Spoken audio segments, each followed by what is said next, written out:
ترتیب انداز میں وضاحت فرمائی۔ تو اس سلسلے میں ہم نے شروع میں کہا تھا کہ اس موضوع کے تعلق سے جو سوالات ہوں گے ان کا جواب دیا جائے گا، کیونکہ وقت بہت ہو گیا، نماز کا وقت بھی یہاں بہت سارے دور سے جو آئے ہیں ان کے لیے بھی مطلب اپنے اپنے گھر جانا ہے۔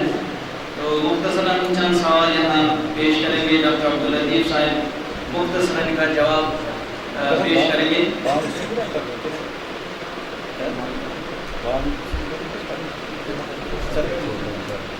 پہلا سوال یہ ہے کہ کیا کشمیر میں فوجی مندوب ہے، یعنی فوجیوں کو دعوت دی جائے گی؟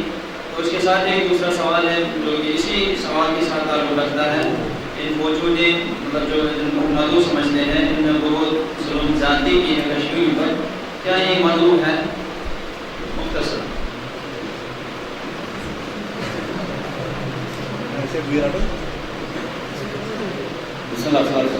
پہلے میں اشارہ کروں نقطے کی طرف شیخ صاحب نے مجھے اشارہ کیا، یہ جو میں ابن مسعود رضی اللہ عنہ کا واقعہ سنا رہا تھا مسجد کوفہ میں کنکریوں والا، تو ان لوگوں نے کہا ما اردنا الا الخیر، ہم تو خیر ہی چاہتے تھے، اور آپ رضی اللہ عنہ نے فرمایا کم من مرید للخیر لم یصب، کتنے لوگ ہوتے ہیں جن کی نیت اچھی ہوتی ہے لیکن وہ اچھائی کو نہیں پا سکتے ہیں۔ پھر ان کو وہاں پر فرمایا وانی لا اراکم مبتدئ بعض ضلالہ، بعض روایت میں آتا ہے انی اراکم معلقین بذنب ضلالہ، مجھے لگ رہا ہے تم نے گمراہی کی دم کو پکڑ لیا ہے، اور بعض روایت میں آتا ہے کہ مجھے لگ رہا ہے تم نے اس امت پر گمراہی کا دروازہ کھول دیا ہے، تم کھولنے والوں میں سے ہو۔ تو راوی بیان کرتا ہے کہ یہ لوگ رأینا عامۃ ہؤلاء یقاتلون علیا فی النہروان، میں نے ان میں سے اکثر لوگوں کو نہروان کے میدان میں حضرت علی کے خلاف خوارج کی صفوں میں جنگ کرتے ہوئے، یعنی یہ مسئلہ ساتھی بھی دیتے ہیں، یعنی جو لوگ یہ سمجھتے ہیں ایسا کرم نئے سلسلہ کر عبادتیں کریں گے، اللہ کا تقرب حاصل کرتے ہیں، بدعاتن اور اسلام کے خلاف سے تیسری اقدامات زیادہ اثر۔ اب یہ جو سوال ہے مدعوین، آپ نے ابھی فرعون کے پس منظر میں کہا کہ فرعون نے بنی اسرائیل پوری قوم کو غلام بنا دیا، صحیح ہے نا؟ ان عبد بنی اسرائیل، فرعون نے پوری بنی اسرائیل قوم کو غلام بنا تھا، اور قرآن کہتا ہے یقتلون ابناءہم ویذبحون نساءہم، ان کی عورتوں کو قیدی اور ان کے بچوں کو قتل کر دیتا تھا، ایسا ہے۔ لیکن اس کے باوجود اللہ تعالیٰ نے موسیٰ سے کہا اور ہارون سے کہا اذهبا الى فرعون فقولا له قولا لینا لعلہ یتذکر او یخشی، فرعون کے پاس جاؤ، اسے دعوت دو، شاید کہ وہ، تو میرے خیال میں اس کو ہماری شریعت نے منسوخ نہیں کیا، محمد صلی اللہ علیہ وسلم پر جو شریعت نازل ہوئی اس میں اس چیز کو منسوخ نہیں کیا گیا۔ یہ دعوت دنیا کے ہر طاغی، ہر باغی، ہر نافرمان، امریکہ، یورپ، برطانیہ، روس، کمیونسٹ ہوں، ملحد ہوں، دہریہ ہوں، کوئی بھی ہوں، جہاں کے فوجی ہوں، جو بھی ہوں، اور ان تک یہ دعوت پہنچانی ہے۔ جو طریقے اس سلسلے میں ممکن ہے اور جن ذرائع سے ممکن ہے، میں یہ سمجھتا کہ ہمارے جو قائدین ہیں، ہمارے جو بڑے ہیں، جو اس لیول کی بات کرتے ہیں، ان کو اپنے خطابات میں ان کے لیے بھی نصائح اور دعوتی بیانات ان کی آنی چاہیے، جیسے کہ حضرت علی رضی اللہ تعالیٰ عنہ مرحب کے پاس جب حضرت علی رضی اللہ تعالیٰ عنہ کو جنگ کے لیے بھیجا اور فرمایا کہ آپ کے ہاتھ پر اللہ تعالیٰ خیبر فتح کرا دے گا، اسے بھی فرمائیں کہ جب ان کے پاس پہنچو پہلے جنگ نہیں چھیڑ دینا، پہلے کیا کرنا، پہلے ان کو دعوت دو اسلام کی، اور ان کو بتاؤ کہ اللہ کا کیا حق ان پر واجب ہے۔ پھر یہ دوسرا یہ فقہی لمبا مسئلہ ہے کہ پھر جب امتوں کے درمیان جنگ چھڑ جائے تو اس کے بعد کیا ہر لمحے پر دعوت دینا ضروری ہے، اس میں تفصیل ہے۔ بعض لوگ کہتے ہیں کہ اگر اس کا امکان ہے، مختلف ذرائع اور وسائل سے دعوت پہنچ چکی ہے، تب ہر جگہ یہ دعوت پہنچانا یہ ضروری نہیں ہے، لیکن اگر کسی وقت بھی نہیں پہنچی ہے تو یہ دعوت دینا ضروری ہے۔ جزاک اللہ خیر۔ دوسرا سوال ہے کہ جو اہل بدعت ہے ان کی مجلسوں میں جانا چونکہ جائز نہیں ہے، ٹھیک نہیں ہے، تو ہم ان کی بدعت کو کیسے سمجھ لیں گے؟ جیسے کہ ہر ایک جماعت جو ہے یہ جنگ صحیح ہو، یا جو اہل بدعت ہے ہر ایک جماعت یہی سمجھتی ہے کہ ہم ہی حق ہیں، تو جب ہم دوسری جماعت کو اپنی دعوت کی طرف بلائیں گے تو ہمارے پاس نہیں آئیں گے، اس لیے ہم سمجھتے ہیں شاید کہ ہم ان کی مجلس میں جا کر ان کی بدعات کو سمجھ کر پھر رد کریں گے تو یہ کیسا ہے؟ یہ شخص کوئی جانے کی گنجائش نکال رہا ہے، ورنہ بدعات اور خرافات سارے واضح ہیں، کتابیں موجود ہیں، مختلف ذرائع ہیں، وسائل ہیں، اور کچھ ہی نہیں تو گھر میں جب صبح آپ کے پاس آفتاب العظمیٰ پہنچتا ہے تو وہاں بدعات کی لمبی فہرست ہوتی ہے، کیا کیا ہو رہا ہے کیا کیا نہیں ہو رہا ہے۔ یہ بہانے ڈھونڈنے کا مسئلہ ہے، لیکن اس کے باوجود میں نے کہا لا تجالسوا اہل البدع، میں نے نہیں کہا کہ ان کی مجلس میں نہیں آنا ہے، میں نے نہیں کہا ان کے ساتھ معاملہ نہیں کرنا ہے، میں نے کہا ان کے ساتھ اٹھنا بیٹھنا ہے، ان کی مجالست، ان کی ہم نشینی، ان کے ساتھ دوستی، ان چیزوں سے منع ہے، ان چیزوں سے منع ہے، ان کے ساتھ معاملات، ان کے ساتھ اٹھنے بیٹھنا آنے جانے کا منع نہیں ہے۔ حضرت شعبہ بن حجاج امیر المومنین فی الحدیث جب اہل بدعت کی طرف جاتے تھے تو اونٹ پر سواری کے بجائے کھچر پر چل کر کے جاتے تھے، وہ کہتے تھے میرا مقصد ہے ان کو رسوا کرنا، تاکہ لوگوں کو پتہ چلے ان کی طرف لوگ کھچر پر آتے ہیں۔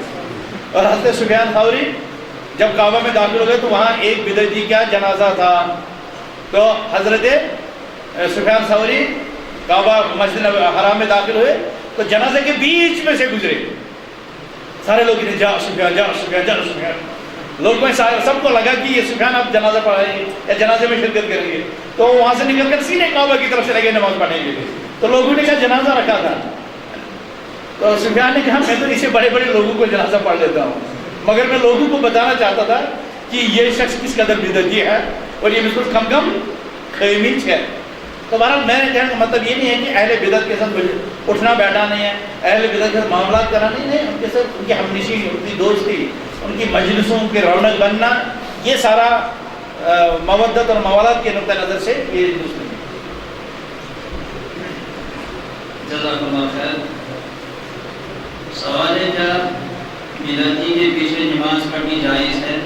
اور اسی طرح بدعتی جو مساجد اپنی عبادت گاہ یا درسگاہ تعمیر کرتے ہیں اس کے لیے کیا ہم ان کا تعاون کر سکتے ہیں؟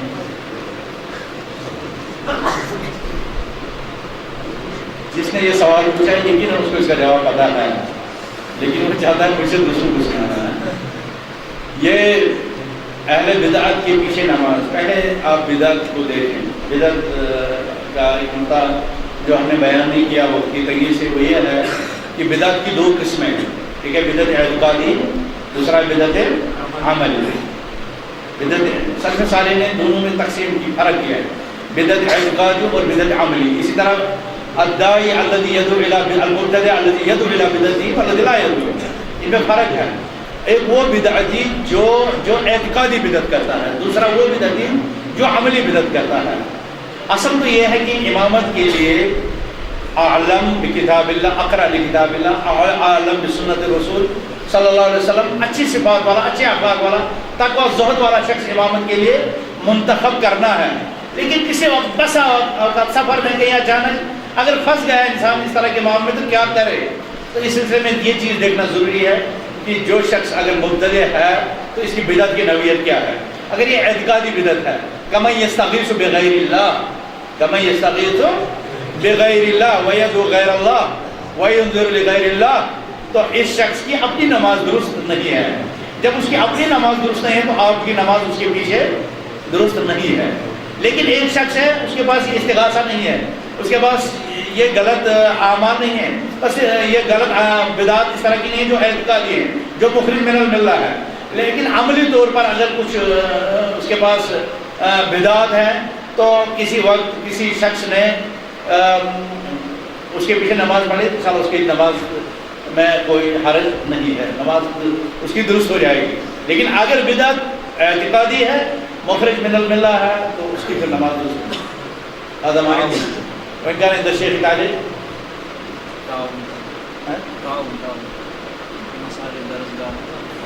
جہاں تک تعاون کی بات ہے، اللہ تعالیٰ فرماتے ہیں تعاونوا علی البر والتقوى ولا تعاونوا علی الاثم والعدوان۔ اثم عدوان دونوں ہے اس میں، لہذا جہاں آپ کو پتہ ہو کہ یہاں پر شرک پھیلے گا، بدعات پھیلے گی، خرافات پھیلے گی، سنت کا توڑ ہوگا، حق مخالفت ہوگی، تو ایسی صورت میں تعاون نہیں کرنا ہے، ایسی صورت میں تعاون نہیں کرنا ہے۔ بلکہ امام مالک رحمۃ اللہ علیہ تو اس حد تک تھے کہ یہ مجلس درس کی ہے، اگر یہاں پر بدعتی طالب علم کلاس میں آیا تو وہ بدعتی اٹھا کر باہر نکالتے تھے. کہنے والے کہتے تھے کہ یہ تو بدعتی طالب علم ہے، آپ نے اس کو کیوں نکالا؟ شاید علم حاصل کرتا، شاید سیکھ جاتا. کہا نہیں، یہ امام مالک کی مجلس اختیار کر کے اپنی پہچان بنا رہا ہے، کل کو جا کر کے امام مالک کے نام پر بستیوں میں بدعت پھیلائے گا. لہٰذا میں اس کو اس مجلس میں، آپ نے دیکھا جس شخص نے رسول اللہ صلی اللہ علیہ وسلم سے سوال پوچھا تھا، امام مالک سے پوچھا تھا استواء علی عرش کے متعلق، تو امام مالک نے کیا جواب دیا تھا؟ آپ لوگ آدھا ہی پڑھتے ہیں نا اس کو، الاستواء معلوم والکیف مجہول والسؤال عنہ بدعہ، یہ سچ صحیح پڑھا، والایمان بہ واجب والسؤال عنہ بدعہ.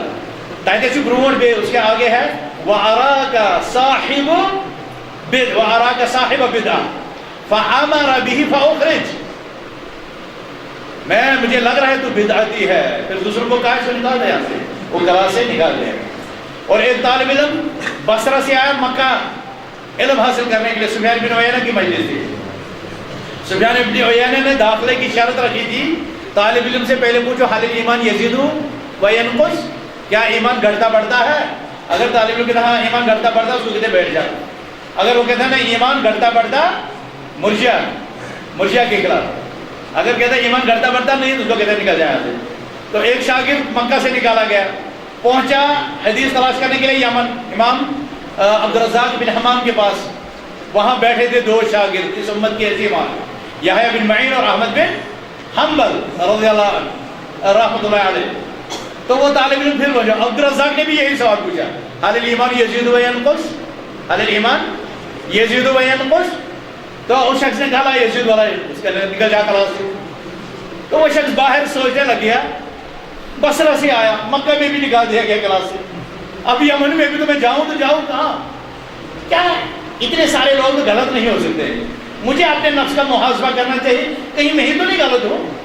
اتنے میں احمد بن حنبل اور یحییٰ بن معین آ گئے، انہوں نے اس کو سمجھایا بھائی قرآن تو سیدھا ہے، انما المؤمنون الذین اذا ذکر اللہ وجلت قلوبهم واذا تلیت علیہم آیاتہ زادتہم ایمانا. تو اس کا بھی انکار کر رہا ہے، کہا نہیں مجھے لگ رہا ہے کہ یہی ہے الایمان یزید و ینقص. عبدالرزاق تک بات آ گئی، عبدالرزاق نے کہا اس کو لاؤ کلاس میں بٹھایا، اس کو پھر پڑھا. امام بخاری رحمۃ اللہ علیہ، امام لالکائی شرح اصول اعتقاد اہل السنہ والجماعہ میں نے 1000 سے زیادہ شیوخ سے حدیث روایت کی، کلہم یقول ان الایمان یزید بالطاعۃ و ینقص بالمعصیہ. یعنی امام بخاری استاد میں شرط رکھتے تھے، اگر استاد ہی ایمان یزید و ینقص قائل بوز ہے تب سے سمجھن یہ اہل سنت والجماعہ میں سے ہے، اور اگر اس کا عقیدہ اس کے الٹ ہو تو وہ اسے حدیث نہیں سنتے. جزاک اللہ خیر. سوال ہے کہ حکمتاً اگر مسجد کے انتظامیہ کچھ بدعات کراتے ہیں، جیسے نماز کے بعد دعا کرانا تھا کہ مسجد میں بہت سارے لوگ آئے، تو کیا یہ صحیح دعوت ہے؟ اس طرح لوگوں کو بدعت پر دعوت دینا تاکہ جمع بھی جمع ہو جائے. یہ حکمت نہیں ہے، یہ مقصدت ہے. میں نے ابھی بتایا اہل سنت والجماعت کا منہج یہ ہے انہم لا یردون بدعۃ ببدعۃ اخری، وہ ایک بدعت سے دوسری بدعت کا توڑ نہیں کرتے. مصر کے رشید رضا، سید رشید رضا مصری جو المنار کے ایڈیٹر تھے، قرآن کے مفسر ہیں، تفسیر منار ان کی مشہور ہے. اس میں انہوں نے لکھا ہے المنار میں کہ میں اس مصلحت یا اس حکمت کا قائل نہیں ہوں کہ اپنے داعی کو کہوں ایک سنت چھوڑ لے، پہلے تو ان میں اصلاح کر لے. اس لیے کہ پچھلے سال میرے پاس ایک شخص آیا تھا، اس نے کہا تھا میں ہاتھ اوپر باندھنے کے بجائے نیچے باندھوں، آمین زور سے کرنے کے بجائے ایسا کروں تاکہ ان کے اندر داخل ہو کر کے دعوت دوں. 1 سال کے بعد یہ انشاءاللہ آ جائیں گے سنت کی طرح. حکمت انتراؤ بھیم چیز فرمان سید رشید رضا کہتے ہیں کہ اگلے سال بجائے اس کے کہ وہ دائی ان کو لاتا، وہ خود ہی انہی کا بن چکا تھا. اب ایک اور دائی آئے، وہ بھی کہہ رہا ہے کہ مجھے اجازت دیجیے میں ایسا کروں. اسے کہا کہ اس حکمت کے نام پر میں ایک دائی کھو چکا ہوں، دوسرا نہیں کھونا پسند کروں گا. لہذا نماز کے بعد اجتماعی دعا یا اس طرح کے زور سے یہ سنت کے خلاف باتیں ہیں، اس میں کسی حکمت اور ان تمام چیزوں کو دیکھنے کی کوشش ہے. حکمت یہی ہے کہ وہاں پر وہ نہ کی جائے، حکمت یہ ہے. حکمت ہے جس کو شریعت نے حکمت کہا. حکمت وہ نہیں جو آپ کے دماغ میں حکمت آئے. آپ کا دماغ کیا ہے؟ یہ محدود ہے. آپ سے اچھا دماغ والا دوسرا ہوگا, اس کے پاس پھر کوئی اور تجویز آئے گی. تو کیا آپ روز روز دین میں بدلاؤ کرتے رہیں گے؟ ایاکم والتلون فی دین اللہ فإن دین اللہ واحد. اس دین میں رنگینی مت کرو, آج ایک رنگ تو کل دوسرا رنگ, اس لیے کہ اللہ کا دین صرف ایک. جزاک اللہ خیر. سوالات تو بہت سارے ہیں, لیکن آپ کی سوال جو اس مجلس میں ہوگا وہ یہ ہے کہ جو عام طور پر پھیلایا گیا ہے کہ بدعت کی 2 قسمیں ہیں, بدعت حسنہ اور بدعت سیئہ. تو کیا یہ تفریق صحیح ہے؟ اگر ہے تو کیا فرق ہے اس میں؟ اس شخص کو کہنا چاہیے کہ میں نے آپ کے بیٹے کے لیے میٹھا زہر لایا ہے, کیونکہ میٹھا ہے اس کو کھلا لیجیے. کھلائے گا؟ کھلائے گا؟ بچے کو میٹھا زہر کھلائے گا کیونکہ وہ میٹھا ہے؟ رسول اللہ صلی اللہ علیہ وسلم کل بدعت ضلالہ, ہر بدعت گمراہی ہے.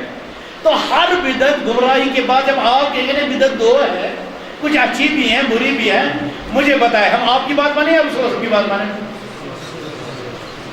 یا رسول اللہ صلی اللہ علیہ وسلم کو بھول گیا وہاں پر کہنا بدعت وہ بھی ہوگی یہ بھی ہوگی؟ رسول اللہ صلی اللہ علیہ وسلم ہے نا شریعت پانے والے ہمارے پاس, تو کیا انہیں شریعت بیان کرنا نہیں آئی؟ جب انہوں نے فرمایا کل بدعت ضلالہ, اور ہم کہیں بدعت کی 2 قسمیں ہیں, بدعت کی 10 قسمیں, ایک ہے حسنہ ایک ہے سیئہ. تو یہ شریعت پر استدراک ہے, یہ رسول اللہ صلی اللہ علیہ وسلم پر استدراک ہے. یہ دین میں وہ بات کہنا ہے جو دین کی نہیں ہے, یہ بھی بدعت ہے. بدعت کو 2 قسموں میں منقسم کرنا بھی بدعت ہے. اس بدعت سے بھی بچنا چاہیے. جزاک اللہ خیر. ہم آپ سبھی کی مشکور ہیں کہ آپ نے بہت وقت یہاں صرف کیا اور بڑے اطمینان سے اس موضوع کو سنا, اور اس سلسلے میں جو سوالات کیا آپ نے ان کا سوال کا جواب دیا گیا. تو ہم ڈاکٹر صاحب کی بھی بہت مشہور ہے, انہوں نے ہماری دعوت پر لبیک کہہ کر یہاں پر اتنا سارا وقت دے دیا. تو یہ جو ہمسایہ وغیرہ ہے ان سب بھی ہم مشہور ہے. شکر گزار میں آپ کا, ذمہ داران کا اور وزیر صاحب کا ہوں کہ جن لوگوں نے مجھے اب تک برداشت کیا زیادہ, اور مجھے اپنی اس قیمتی مجلس میں بابرکت مجلس میں مجھے شمولیت کا موقع دیا. اللہ سبحانہ و تعالیٰ آپ سب کو اس کوشش کو قبول فرمائے, آپ کی محنتوں کو قبول فرمائے. اور جو یہاں پر ہمارے ہمسایہ ہیں ہم ان کے لیے بھی اللہ تعالیٰ سے دعا کرتے ہیں کہ اللہ تعالیٰ ان کو بھی بہتر توفیق دے, اور مستقل یہاں پر اس طرح کی دعوتی مجلسیں چلتی رہیں. اس پروگرام کے بعد بھی ہفتہ واری درس یہاں پر شروع ہوں تاکہ ہمارے اس محلے کو بھی قرآن و سنت کی دعوت ملے. اللہ تعالیٰ ان کو بھی اپنی رحمت سے نوازے, اپنے فضل و کرم سے نوازے, اور ان بچوں کو بھی کامیاب اور کامران کرے. صلی اللہ علیہ وسلم محمد و آلہ و صحبہ.